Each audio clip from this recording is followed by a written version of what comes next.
अचेल मलाई मेरो मन तिमीलाई पठाउन मन छ। प्रेम संसारको सबैभन्दा मधुरतम भाव हो। जसरी जीवनका लागि सास, त्यसरी नै मुटुको लागि प्रेम। तिमीप्रति अथाह माया अनि आसक्ति हुनुमा कुनै कारण थिएन। तिमीबाट प्राप्तिको कुनै स्वार्थ थिएन। त्यहाँ त बस तिमीप्रति अपार प्रेम थियो। आफूलाई नै रित्याई सम्पूर्ण तिमीलाई नै समर्पित गरे झै।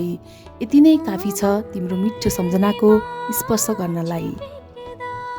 सुन न, तिमीलाई एउटा कुरा सोध्न मन छ। के अर्को मान्छे देख्दा तिमी पनि त्यस्तै प्रेमको सुन्दर भावना पलाएको थियो जुन मलाई भेट्दा पलाएको थियो?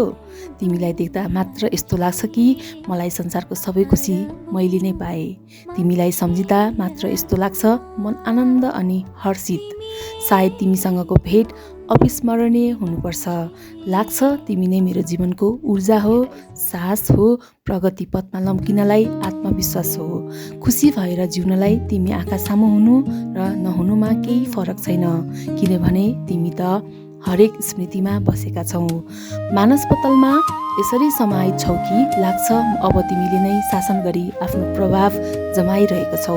कसैको सम्झना मात्र गर्दा यति खुसी हुनु सायद तिमी असाधारण हुनुपर्छ। तिमीप्रति यति झुकाव छ कि हो यो माया? होइन, यो माया कुनै हुन सक्दैन, किनभने माया त स्वार्थी हुन्छ। तर तिमीप्रति मेरो कुनै स्वार्थ छैन, छ त मात्र तिमीप्रति अपार श्रद्धा, सद्भाव।